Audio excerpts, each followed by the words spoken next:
Hiya and welcome back to a long overdue episode of Hooners Garage. Sorry I've been away for so long, but unfortunately it's one of those things. Haven't had a lot of time to get into the garage over the past few months and haven't had the money is one of the other main reasons I've not been able to get out here. But I'm here. We're going to carry on with the rat bike, Project Rat Fudge. I'm not sure what part it is because I didn't look it up before I came to the garage, so whatever is the next part, this is it. A few updates of where we are and then we'll crack on with some bits and pieces. So stick around, stay tuned. Let's see how badly wrong I can get this. Right, so all four indicators are now on and wired up, which was a video you didn't see. I had a friend's son come out and help me in the garage, and I didn't get their consent to video what we were doing. So rather than take the risk and upset somebody, I didn't actually record it, but he was great. He helped me solder in the four lights on here, and I haven't actually tested them because I haven't got a battery for this bike. I could use the battery that's on the bench that's actually for the TZR, I guess, just to test the electrics. Quite possibly. Now, this is the back box, and I'm guessing some of you may have seen the problem here that I'm going to be pointing out in a minute, just there. This is the box that Gary made for me, or welded for me, bent and welded for me, for the back end of the FJ. Great, fantastic, but I had wanted a side mount, and the camera's focusing on my finger rather than what I wanted it focusing on. There you go, rather than the side mount. So again, while my friend's young son was here, we made that, and we drew a few bits and pieces on it. We put the light on the top as well, and actually his mum cut it out, so there we go. That's probably why it's not straight, but you didn't hear me say that. As a side mount, because originally I wanted a side mount on the bike. Unfortunately, if you come back here,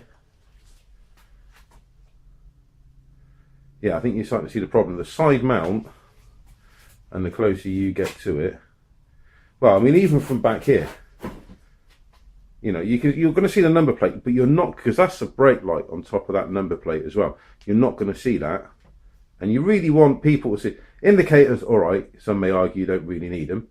But you really want to be able to see the brake light, and that brake light is not going to be seen. So that presents a problem for the tail section. So what I decided to do is, if you remember, I said I was going to cover this here in an old like rubber car mat, and then I might put some bars on the back up here and on there. You know, like you see on the Japanese V-twins that have ride to live, or no, live to ride, ride to the shops, and the eagle thingy on the back. Something like that to stop all of my luggage, tent and sleeping bag falling off the back end, because that would be a real pain in the ass. And if you remember also these server doors that I got from work, of which this and that is made, then I said I had these metal bars running down the length of the server doors. So I'm thinking something like that. Oh, you can cut it down a bit, put it on there, over the back, bend it back a bit so it comes up at a slight angle this way. But something like that. There's a couple of these. I've got another one. I was actually falling down there on the floor. So I can make those bars with that. Then I can put that and bolt it on the back. I could make that smaller. That is true. That is absolutely true. That is a whacking great big barn door on the side there. But I took a lesson from Del Boy, and he's quite right in what he says is that when you ride a bike, when you ride a bike that's a matte black rat, because this is what this is going to be when it's finished, people are going to judge it. They're going to look at it and they're going to go, my, what a shed. That's just... It looks awful, it's bound to be poorly maintained, it's not going to be worked or wired properly, yada, yada, yada, yada, yada. And that's fine, you know, people can think what they want of it. But when the old bills see it and they pull it over, I want them to be able to take their tape measures and their bits and pieces and go around the bike and go, actually, that's all right, that's all within regulation. Because the last thing I want is to get points or pay a stupid fine because my bike doesn't follow the rules. It's going to get a fair bit of attention when it's done anyway, and I just don't want any of the negative attention to result in a fine. So that is that tailpiece I took from the number plate for one of the other bikes. So that is a correct size number plate, which I will be using. So anyway, put that on the back there, then lights, and that should be fine. So that's the back end done. And what I'll do is I'll open the doors, we'll spin the bike round because it's the other end of the bike that we're working on today. Right, so here we are, wrap fudge. Again, indicators on. These are actually mounted in a couple of the old fairing holes that I'm not going to use because the fairing is not going back on. So I thought indicators. So there we go. Now, the issue here is this. Now, I put this together and I put this front, because this was the front frame that held the fairing, and this is another piece of silver door that I've made and folded over. Yes, it's huge. Yes, it was done like that for reasons that I can cut it down to whatever size or shape that I want. But I'm not sure that that's staying. And the reason I'm not sure that that's staying is because I don't like that. This whole frame thing, it's made the bike stick out further forward than I did. I really like the look without this. And so that is coming off because I've had to think about it, and yeah, okay, use what you have and all of that, but I cannot stand that. Can't stand it. Don't like it at all. It's got to come off. It's not staying on. Yuck. So that's coming off. But what we're going to be dealing with today is this box here, the ignition digital igniter. So that ignites your digitals, right?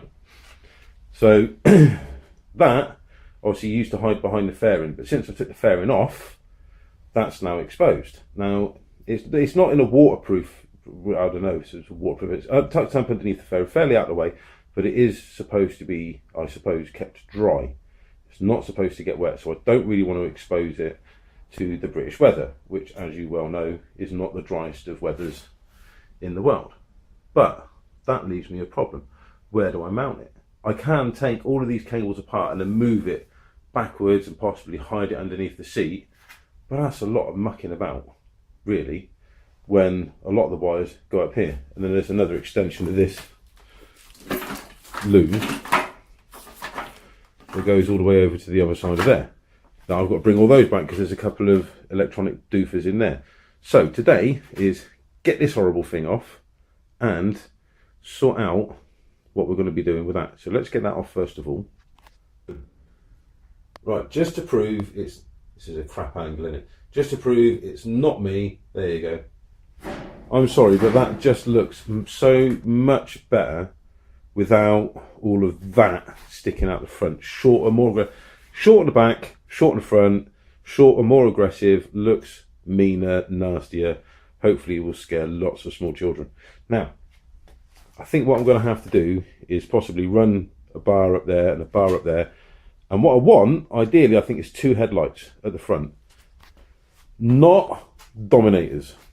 I mean, okay, if I had a choice between that square one that I've just taken off or Dominators, it would be Dominators because they just fit in there nicer.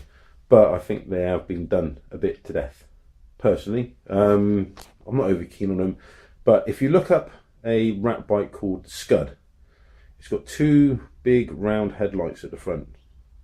I think those would look wicked if I can mount them to the front. I think they would be a much better option. 2 big round, and that's what I want to go for. 2 big round headlights at the front. So there we go. But on with this wiring loom. Now I have disconnected it from this side, as you can see. So the idea is to put all the wires over on this side, shorten them, whatever, so they all fit on this side with just the cables that need to run round being run round, if you see what I mean. So I've got an inner tube to wrap all this up in, so that's fine. What I was missing was something to cover these, that and the other little electronic gizmo boxy things that are going to sit around here, and if they get wet they're probably going to die. So I had thought ammo boxes was one that had been mentioned, build it yourself with some of that server door, that's already been mentioned. There's a few options that I had, unfortunately, with things like this, if I do this, I have to go and get it welded because I can't weld it myself. I have actually got over there a stick welder, but I'm not very good at it. I have had a bit of a practice welding that server door, and no, I think not. It's something that I'm going to want somebody to have a proper go at, so that would probably involve another trip to Gary just to get a little box welded up there. So I had a thought about it while I was offline, which was quite a long think, and I came up with these. Now these are £1.50 each, just cheap, food storage boxes, but they say they are 100% air and liquid tight. So I got two because, again, I didn't do any measurements before I came over, and I wasn't sure which size would be best. The what's that size is that? The 0.9 litre or the thinner, wider 1.1 litre. So the idea being is one of these, just bolt that on there. Yeah? See? Now, I don't know how well that's going to work, but I don't know. If it isn't, that's £1.50 for that. So that's not bad. £1.49 each, I think they were. So I don't know which one I'm going to use and which way I'm going to use it. I mean, I could put it on like that, and then that would cover all of these bits and pieces with plenty of space. You can also, I guess, it's just zip tie it or something, just to make sure it's on. And I got some silicone sealer to seal the holes. So yeah, something like that was what I thought. I don't know if Tupperware is considered rat, but it's £1.50. It's airtight, it's liquid tight, so that's to keep most of the gump out. And if any water does get in, we'll just drill a little hole in the bottom so it seeps back out again. So that is what I'm hoping to sort out today. So stick around, stay tuned. Or have I done that bit already? No, still I may have done, but here we go. Stick around, stay tuned. Yeah, this should be interesting. Right, I don't think this is necessarily the problem that it may first have seemed. This cable here, that would normally come down here, connect up, run around the loom, then connect into it here, run around the front of the bike sorry, and connect into here.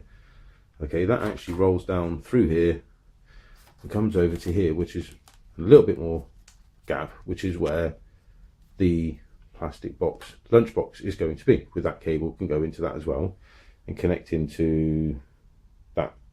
Job done. The only cable that does need to be over this side is the one for this indicator, which is connected to this, which also connects up here. So I think we don't necessarily need to shorten it. I don't really want to be cutting huge chunks out of my wiring loop. I'm not a competent enough anything to start taking. I don't really want to start cutting through all of that and then soldering every single piece back together again. It's a bit pointless unless I really have to, of course. So I think we can just extend that, run that cable around the front for the indicator, and then most of this can be tucked in over here in that lunchbox on the side. Obviously you have to make sure that that doesn't foul anything up there, but I reckon that'll go. Well, there is only one way to find out. Right, so basically uncut it, brought it all the way back to in front here, and then run it off back that way. So that's for the indicator on that side. So everything can be now placed in this container over here. Now, I'm going to say, first of all, I thought this might be a workable idea. Now, having seen it, after I've landed to the bike, I'm not... Okay, that is a motorcycle with a bit of Tupperware stuck to the side of it. Right, fair enough. You know, I thought before I got out here today, yeah, that'll work. That'll be really good. That'll make a good seal. It's a good box. You can put a lid on it. Everything's enclosed. You can seal it with a bit of sealer if need be. Yada yada yada. But really, you're absolutely right. When I get an ammo box, I'm changing that. But at the moment, I haven't got an ammo box, so that has to stay. That's just Just consider that a place marker for what really should be. Oh my god. Right. Next challenge is I actually think the 1.1 litre might actually be too small. I've got to try and get all of that in there. And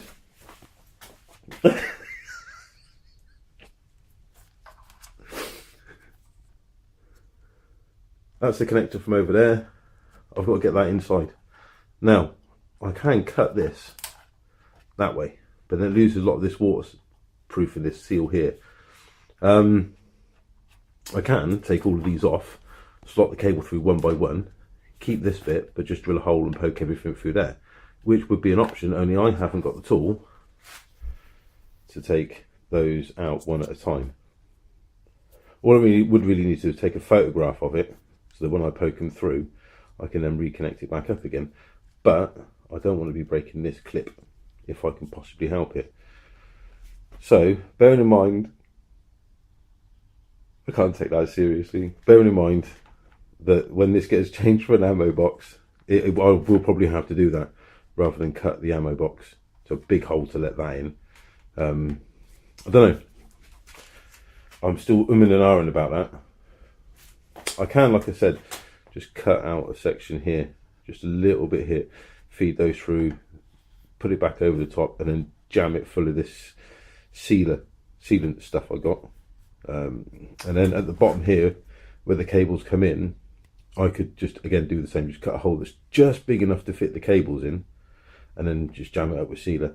If any water does get in, just drill a little hole in the bottom, in the corner down here, so it can just run out that way. Now, the way that this piece of Tupperware is attached to the side of my bike, it's a large washer and a rubber O-ring, a smaller washer. That's right, large washer, rubber O-ring, large washer to large washer, medium washer, there, like that. So then I can put this seal around the inside here and here, and hopefully that's all good. Just seal those in, and then just put the electrics in on top. Hopefully that'll do it, although hopefully not for too long, because I don't know, it was looking rather mean and short and aggressive, and it probably would still look mean and short and aggressive with a metal box on the side. However, it's more aggressive with that on the side. Oh dear. Right, I need to get an ammo box or something similar as soon as possible, because that's got to come off. That's got to come off. Right, so there's still a plastic lunchbox stuck on the side of my bike, but it all does fit in there. I've taped these up. There's inner tube and tape around those. That's as best as I can get it at the moment. I mean, I could cut them off and then solder them and then but hopefully that's gonna be enough. So all I've got to do now is finish off on the other side, connecting that back up, and then we'll see what it looks like. But there is still a plastic box stuck on the side of my bike. Right, so there we are. I'm sure you'll agree, much better with the shorter front end with that light taken off it. Matches in with the stubbier back end. That's quite an aggressive looking stance. Now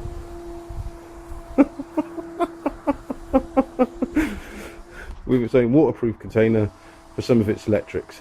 That looks absurd. I do have a plastic lunchbox hanging off the side of my bike. That, I need to do something about that. Right, so there we go. The remnants of a can of matte black paint. So, well, again, okay, it's better than it was. A plastic lunchbox hanging off the side of my bike, although it is now a matte black lunchbox. But there we go. That's all the cables tidied up, apart from this one, which is obviously going to be for the headlight when it goes. And I'm thinking possibly one headlight on there, and then what I've got is a bracket there and a bracket there, although that might be a bit obscured now by that. Possibly mount another light on the sides, but that might be too close to my knees.